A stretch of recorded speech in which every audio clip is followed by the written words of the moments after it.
اویس کرنی رضی اللہ تعالیٰ عنہ نبی پاک علیہ السلام کی سنت پر صحیح کر کے عمل کیا، حضور کی باتوں کو صحیح کر کے مانا، قریب نہیں تھے، قرن میں تھے، دور تھے، لیکن میرے محبوب نے بٹن کھول کے یمن کی طرف چہرہ مبارک کر کے ٹھنڈی سانس لے کے فرمایا ادھر سے نہ مجھے رب رحمان کی خوشبو آتی ہے، ادھر سے مجھے رب رحمان کی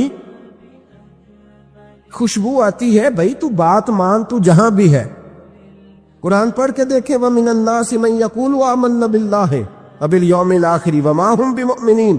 محبوب تیرے سامنے آ کے لوگ کہتے ہیں ہم اللہ پر اور آخرت پر ایمان لائے، تیرے سامنے آ کے کہتے ہیں، پر محبوبہ یہ ایمان والے، اللہ کہہ رہا ہے یہ ایمان والے، ایک نے سامنے آ کے اچھے تلفظ سے کلمہ پڑھا ہے، اور اللہ فرماتا ہے محبوب یہ ایمان والا، اور ایک دور یمن میں بیٹھے ہیں، ظاہراً ملنے بھی نہیں آئے، لیکن محبوب نے ٹھنڈی آہ لے کے فرمایا یار مجھے رب رحمان کی خوشبو آتی ہے، تو گھر۔ اس کی دلیل مسند امام احمد بن حنبل کی ایک مضبوط حدیث پڑھ دوں تاکہ بات یاد رہے۔ حضرت معاذ بن جبل رضی اللہ تعالیٰ عنہ فرماتے نبی پاک نے مجھے یمن کا گورنر بنایا، جب میں جا رہا تھا نا اللہ کے حبیب نے مجھے کئی نصیحتیں فرمائی، ان میں سے ایک بات حضور نے یہ فرمائی کہ یاد رکھنا جب بندہ اللہ سے ڈرتا ہے تو اللہ اس کی مدد فرماتا ہے، یہ حضور نے نصیحت فرمائی۔ فرماتے ہیں جب میں رخصت ہونے لگا نا، ادھر دیکھیں میری طرف، حضرت معاذ بن جبل کہتے ہیں میرے نصیب دیکھو،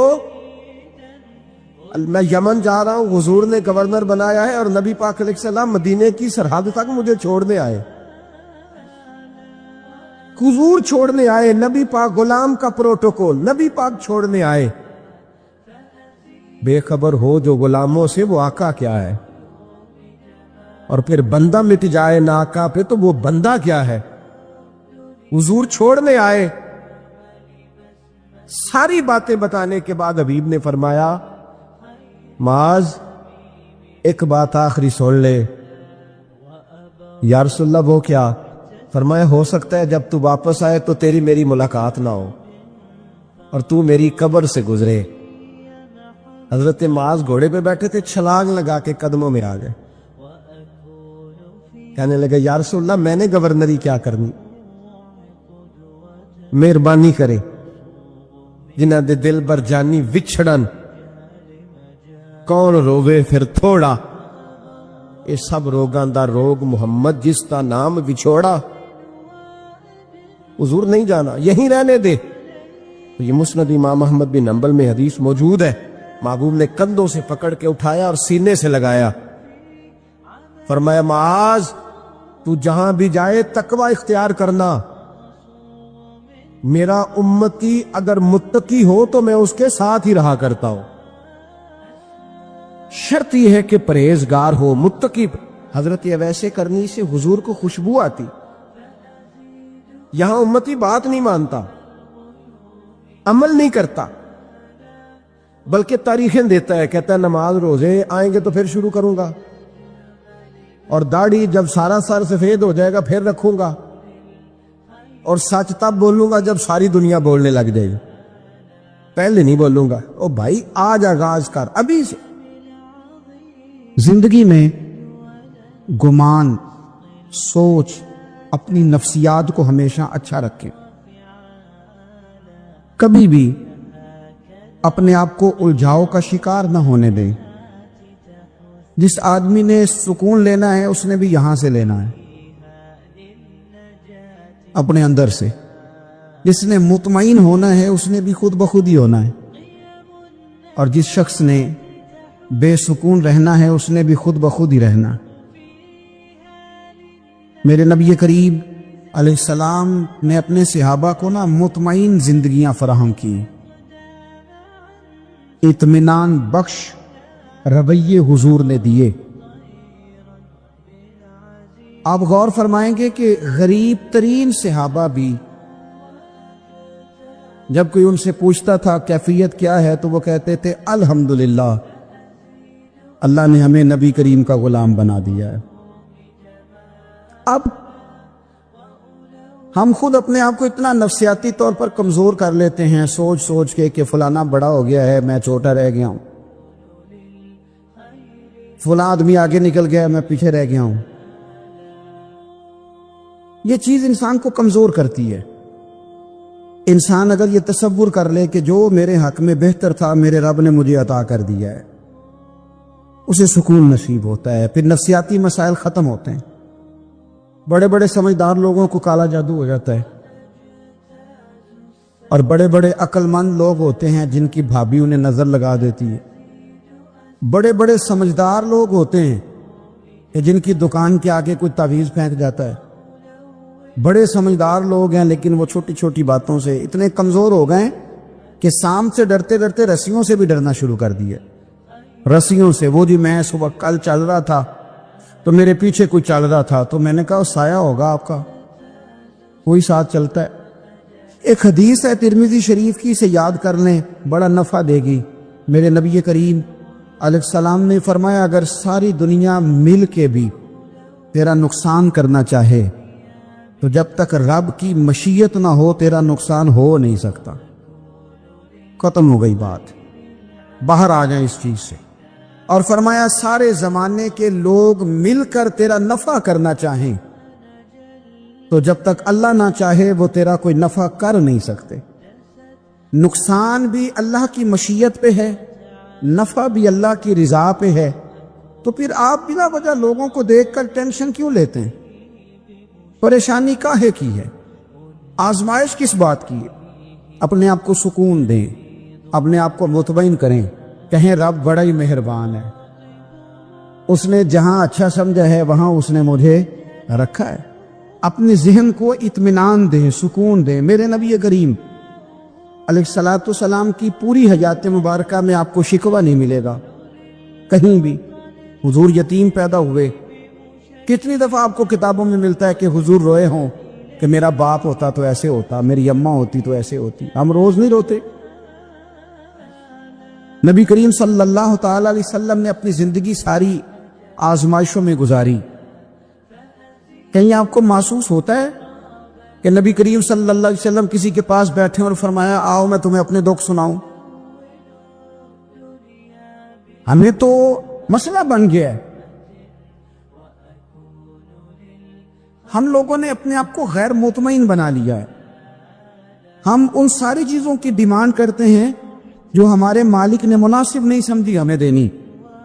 ہمیں اپنے آپ کو مطمئن کرنا چاہیے، سکون میں رکھنا چاہیے۔ اگر آپ تھوڑا سا اپنے آپ کو سکون دیں، اطمینان دیں، کہیں الحمدللہ، اللہ تبارک و تعالی جہاں جس کو چاہتا ہے وہاں اسے بٹھا دیا کرتا ہے۔ پھر ہم لوگوں کا منصب چھیننا چاہتے ہیں، حسد کرتے ہیں، بغض پیدا ہوتا ہے، عداوت پیدا ہوتی ہے، نقصان ہوتا ہے۔ فطری طور پر جو صلاحیتیں اللہ نے دی ہوتی ہیں ان کو بھی زنگ لگ جاتا ہے، زنگ لگنے لگتا ہے ان سب چیزوں کو جو اللہ نے اپنے فضل سے ہمیں دی ہوتی ہیں۔ تو بات کو یاد رکھیں، زندگی میں آپ مطمئن ہو جائیں کہ رب کریم نے جو دیا ہے وہ کمال ہی دیا ہے، کمال ہی۔ حضور کی ایک زوجہ محترمہ تھی تو ان کے ہاتھ ذرا لمبے تھے، مومنوں کی ماں۔ بعض خواتین نے ان سے کہا کہ لمبے ہاتھوں والی، ہم بنا لیتے ہیں نا یہ بھی بات کہ اس کا ناک موٹا ہے تو اس کی آنکھیں چھوٹی ہیں، تو اس کے کان بڑے ہیں تو اس کے ہاتھ کیسے ہیں، تو کہا لمبے ہاتھوں والی۔ تو پریشان ہو گئی، نبی کریم علیہ السلام تشریف لائے، کیا ہوا؟ عرض کی یا رسول اللہ مجھے لمبے ہاتھوں والی کہتے ہیں۔ تو حضور فرمانے لگے یہ پریشان ہونے والی بات ہے کہ خوش ہونے والی بات؟ یا رسول اللہ کیا مطلب؟ فرمایا تو کہہ کہ رب نے لمبے ہاتھ اس لیے دیے ہیں تاکہ میں سخاوت زیادہ کر سکوں، میں سخاوت زیادہ، یہ جو میرا چہرہ ہے نا، یہ جو آپ کا چہرہ ہے، یہ آپ کی چاہت ہے کہ اللہ کی؟ فی ای صورت ما شاء رکبک، اللہ فرماتے ہیں جیسے میں نے چاہا ہے ویسے تجھے بنایا ہے۔ تو اگر میرا موٹا ناک، میری چھوٹی آنکھیں، میری بڑی آنکھیں، میرے چپٹے کان، یہ میرے تو نہیں، یہ تو میرے رب کی چاہت ہے۔ مجھے اپنے موٹے ہونٹوں سے نفرت کرنی چاہیے کہ اللہ کی چاہت سے پیار کرنا چاہیے؟ مجھے اپنے کالے رنگ پر پریشان رہنا چاہیے کہ رب کی چاہت پر مجھے پیار آنا چاہیے. اللہ کی چاہت پر پیار کر, یہ چاہت ہے اللہ کی, یہ چاہت ہے. تو اللہ کی چاہت سے محبت کر. تو پریشان ہو رہا ہے فلانے کا رنگ ہو رہا ہے تو میرا کالا ہے, فلانے کا مکان بڑا ہے تو میرا چھوٹا ہے, فلاں بڑی گاڑی میں کیسے بیٹھ گیا, بھئی اللہ نے چاہا تھا بیٹھ گیا. اللہ نے میرے لیے سائیکل پسند کی ہے, مجھے الحمدللہ کہہ کے سائیکل پہ بیٹھنا چاہیے. اس نے پسند کی ہے, اس کی رضا ہے کہ میں یہاں رہوں. وہ ایک بات تو یہ ہمیشہ یاد رکھیں کہ آپ اپنے آپ کو مطمئن کریں, زندگی میں سکون دیں. نفسیاتی طور پر ہم بڑے ڈسٹرب اس لیے ہیں کہ ہم بے سکون رہتے ہیں جان بوجھ کے, وجہ ہی کوئی نہیں. لیکن جب تک زندگی ہے اللہ نے زندہ رکھنا ہے, اور جب وقت آ جانا ہے تو پھر کوئی ہمیں بچا سکتا, تو ٹینشن کس بات کی ہے, ڈپریشن کس بات کا ہے. ایک بات. دوسری بات یہ کہ دوسروں کی نفسیات کا بھی تھوڑا تھوڑا خیال کریں. ہم پتہ کیا چاہتے ہیں, سارے میرے مطابق چلیں, پھر نفسیاتی مسائل پیدا ہوتے ہیں جس میں کوئی شک نہیں ہوتا. لوگوں کا دماغ اس پہ بھی شک کر لیتا ہے, جس میں کوئی شک نہیں ہوتا. ذہن انسانی اس پر بھی شک. نبی پاک بے مثل و بے مثال ہے, لا مثل لہ ولا مثال لہ. حضور کی مثل بھی کوئی نہیں اور مثال بھی ہے ہی کوئی نہیں. اللہ کریم نے محبوب جیسا دوسرا بنائے کوئی نہیں. سمجھنی ہے بات آپ نے. حضور میں شک کوئی نہیں پر ابو جہل نے شک کیا. نبی پاک میں شک کوئی نہیں پر ابو لہب نے شک کیا. حضور میں شک کوئی نہیں پر عتبہ عتیبہ شیبہ ان کا شک آخر تک نہیں گیا. حالانکہ حضور میں کوئی شک دور کرانے بھی آئے تو شک نہیں گیا. ایک دفعہ نہیں, کئی دفعہ, درجنوں دفعہ, 20 دفعہ. ایک ابو جہل کو لے لے, دماغ میں شک تھا, حالانکہ حضور میں کوئی شک نہیں. ایک دن آگے کہنے لگا کہ بتائیے میری مٹھی میں کیا ہے. تو نبی پاک صلی اللہ تعالی علیہ وسلم نے فرمایا اگر میں نے بتا دیا, کہنے لگا اگر آپ نے بتا دیا تو میں کلمہ پڑھ لوں گا. حضور نے فرمایا میں نے بتا دینا ہے پر تو نے کوئی نہیں پڑھنا, میں بتا دینا ہے. کہ بتائیے. تو حضور نے فرمایا چل سودا کر لیتے ہیں, اگر جو تیری مٹھی میں ہے وہی بتا دے پھر تیرا کیا خیال ہے. تو نبی پاک صلی اللہ تعالی علیہ وسلم نے کہا کیا بھئی ابو جہل کی مٹھی میں؟ تو اس کی مٹھی میں کنکر تھے, کنکروں نے کلمہ پڑھنا شروع کر دی. جب کنکروں نے کلمہ پڑھا, پتھر تھے وہ, انہوں نے کلمہ پڑھا. ابو جہل نے وہ کنکر زمین پہ پھینکے, کہنے لگا اوہو تیرا جادو تو پتھروں پہاڑوں پہ بھی چلتا ہے. اب جملہ کہنے لگا ہوں سمجھ لینا. ابو جہل گوشت کا آدمی تھا, کنکر پتھر تھے, پتھر کلمہ پڑھ گئے. گوشت پوشت کا آدمی تھا پر کلمہ, کیونکہ یہاں کیا تھا شک, اس نے آگے نہیں بڑھنے دیا. گوشت پوشت کا شخص ہو کے پتھروں سے آگے نکل نبی پاک صلی اللہ علیہ وسلم کی خدمت میں آیا. بلکہ وہ جو یہودی والی روایت ہے اس کے پس منظر میں بھی بعض محدثین نے لکھا ہے, اس کو بھی اسی نے بھیجا. کہنے لگا جاؤ نبی پاک سے جا کے کہو اگر وہ درخت آپ کا کلمہ پڑھے تو میں بھی پڑھ لوں گا. درخت, اب درخت ہوتے تو جاندار ہیں پر کلمے تو کوئی نہیں نہ پڑھتے. درخت سے بھی تو انسانوں سے کلمہ پڑھنے کی بات, اگر درخت پڑھے تو میں پڑھ لوں گا. نبی پاک صلی اللہ علیہ وسلم دور بیٹھے تھے, درخت دور تھا. اور امام سیوطی علیہ رحمہ نے لکھا ہے درخت بھی کیکر کا تھا. نبی پاک صلی اللہ علیہ وسلم نے فرمایا اس یہودی سے کہ تو جا کے درخت کو کہہ کہ تجھے نبی پاک بلاتے ہیں. فرمایا میں گیا تو پھر تم نے کہنا جادو کر کے بلایا ہے. احتیاط بھی کی, ہر چیز آنکھوں کے سامنے رکھی, تو جا کے کہہ کہ تجھے بلاتے ہیں. وہ بندہ گیا, جا کے کہنے لگا, اور امام سیوطی نے اس کو لکھا ہے, کہنے لگے اس نے نبی پاک کا نام بھی نہیں لیا, کیونکہ ابو جہل اینڈ کمپنی کو پتا تھا کہ مصطفیٰ کے نام میں بھی بڑی برکت. خالی نام بھی نہیں لیا, کہنے لگا درخت وہ جو سامنے بیٹھے ہیں نا وہ تجھے بلا رہے. نام نہیں لیا حضور کا, وہ جو سامنے بیٹھے ہیں نا, جاءت لدعوتہ الاشجار ساجدۃ. امام بوصیری کہتے ہیں درخت آیا اور سجدہ کرتا ہوا, زمین چیرتا ہوا آیا. کس طرح آیا؟ پہلے آگے جھکا, پھر پیچھے جھکا, دائیں جھکا, بائیں جھکا. یہاں بھی لکھنے والوں نے لکھا ہے کہ وہ نہ درخت اپنی جڑیں اکھیڑ رہا تھا, جب چلنا تھا نا اس نے حضور کی طرف آنا تھا تو آگے دائیں بائیں ہوا, جڑیں اکھیڑ رہا تھا. لیکن ہمارے استاد جب ہمیں یہ روایت پڑھایا کرتے تھے تو کہتے تھے جڑیں نہیں اکھیڑ رہا تھا. جب اس نے سنا مجھے نبی پاک نے بلایا تو اسے وجد ہو گیا تھا. وہ جھومنے لگ گیا تھا، جھوم رہا تھا، حضور نے مجھے بلا لیا، جاءت نے دعوت الاشجار ساجدہ، تو درخت آیا، اس نے آ کے نبی پاک کو سجدہ کیا، لکڑی کا بنا ہوا درخت ہے، سجدہ کیا، سجدہ کرنے کے بعد درخت اٹھا اور اٹھ کے اس نے نبی پاک کا کلمہ پڑھا۔ وہ جس کو ابو جہل نے بھیجا تھا نا یہودی، وہ درخت کی حالت دیکھ کے کلمہ پڑھ گیا، وہ کلمہ پڑھ گیا، لیکن یہی بے ایمان کہنے لگا ہوئے ہوئے ان کا تو درختوں پہ بھی جادو چلتا ہے۔ لا ریب فیہ، شک قرآن پاک میں، لیکن اگر بندے کے دماغ میں ہو اس کا علاج ہے کوئی، ادھر ہی شک بیٹھ جائے۔ کوئی سادی مثال دیتا ہوں کہ سامنے دیوار صاف ہو لیکن گرد اگر آئینے پہ پڑی ہو، دیوار صاف کرنی چاہیے کہ اینک کا شیشہ صاف کرنا چاہیے؟ ساری زندگی لوگ دیوار صاف کرتے گزار دیتے، ساری زندگی تراش خراش کرتے اپنی مرضی کی پینٹنگ کرتے گزار دیتے ہیں، پر اپنی آنکھ کی پتلی صاف نہیں کرتے، آنکھ کی پتلی صاف نہیں کرتے۔ کسی نے حضرت رومی سے کہا تھا حضور دنیا میں کوئی اچھا ملتا نہیں، فرمانے لگے تھوڑا رونا شروع کر تاکہ تیری پتلیاں وضو کر لیں، وضو کر لیں، وہ انہیں پتہ چل جائے کہ کتنے صاف ستھرے لوگ دنیا میں پائے جاتے۔ تو بھائی شک، ابو جہل پھر آ گیا، کہنے لگا اگر آپ چاند کے 2 ٹکڑے کر دیں تو میں کلمہ پڑھنے کو تیار ہوں۔ اچھا یہاں بھی بڑی مزے کی بات ہے، اللہ نے پہلے کہہ دیا نبی پاک کو کہ ان الذین کفروا سواء علیہم انذرتہم ام لم تنذرہم لا یؤمنون۔ محبوب یہ جن کی قسمت میں کفر ہے نا، آپ انہیں ڈرائیں چاہے نہ ڈرائیں، یہ ایمان نہیں لائیں گے۔ کنکروں نے بھی کلمہ پڑھ لیا، درختوں نے بھی پڑھ لیا، سارا کچھ ہو گیا، اور اللہ نے بھی کہہ دیا کہ محبوب اس بے ایمان نے کلمہ نہیں پڑھنا، پر حضور نے فرمایا یہ پڑھے نہ پڑھے ہم نے میدان نہیں چھوڑنا، جتنی دفعہ آئے گا نا ہم اسے ضرور معجزہ دکھائیں، جتنی دفعہ آئے ہم کیوں میدان چھوڑ۔ آگے کہنے لگا دی اگر چاند کے 2 ٹکڑے کر دے تو اقتربت الساعۃ وانشق القمر۔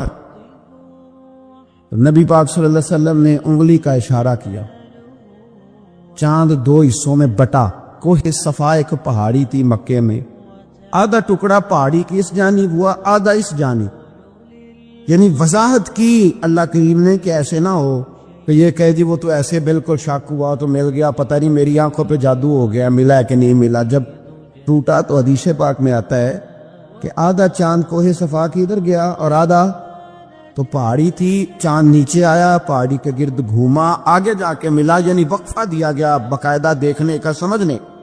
پوری دنیا میں جتنے لوگ اس وقت چاند دیکھ رہے تھے، ہندوستان تک روایتوں میں ملتا ہے کہ لوگوں نے گواہی دی کہ ہم نے چاند ٹوٹتے دیکھا ہے۔ زمانہ مان گیا، لوگوں کی چیخیں نکل گئیں، لوگ قدموں میں گر گئے، پر وہ جس کے دماغ میں شک تھا نا وہ نہیں مانا۔ شجر و حجر پہچان گئے پر انسان کی نظروں میں شک ہی رہا۔ دنیا میں سب سے مجبور، کمزور، بزدل، کم فہم بندہ وہ ہے جس کے دماغ میں شک ہے، سب سے کم فہم آدمی، اس کی فراست روحانیہ 0 ہے، وہ ایک ناکام شخص ہے، اس کو کسی پہ بھی شک پڑ جائے، کسی پہ بھی۔ ہم نے دیکھا ہے جو عورت اپنے مرد پہ شک کرنے لگ جاتی ہے اس گھر کا کوئی علاج ہی نہیں ہوتا۔ جو شکوہ کرتی ہے روٹی کا، پیسوں کا، وہ کسی دور میں مسئلہ اس کا حل ہو جاتا ہے۔ جو نافرمان ہوتی ہے اس کا بھی مسئلہ کسی نہ کسی زمانے میں حل ہو ہی جاتا ہے۔ یہ جس کو شک پڑ جاتا ہے نا، شک، اس کا مسئلہ قیامت کی صبح تک حل نہیں ہوتا۔ اگر مرد کو شک پڑ جائے اس کا مسئلہ بھی کبھی زندگی میں دوبارہ حل یاد رکھیں۔ یہ جو شکوک و شبہات ہے نا، قرآن پورا شکوک و شبہات کا ازالہ کرتا ہے، کافر کے سوال کا جواب دیتا ہے، منافق کے سوال کا جواب دیتا ہے۔ قرآن مجید ہر ایک کی تسلی کراتا ہے، لیکن شروع میں بتا دیا کہ لا ریب فیہ، شک والی گنجائش اس میں۔ لوگ آج تک شک کر رہے ہیں کہ اللہ کا کلام ہے کہ نہیں، آج تک لوگ کہہ رہے ہیں۔ تو میرے بھائی، شکوک والی زندگی کمزور ہوتی ہے، شکوک والی، عقل مند لوگوں کی زندگی کمزور زندگی ہے۔ صحابہ کرام عمل والے لوگ تھے، وہ بحثوں میں الجھے رہتے تو عمل نہ کر پاتے۔ ہمارے یہاں نا بحث ہوتی ہے جس مسئلے کا کوئی تعلق ہی نہیں،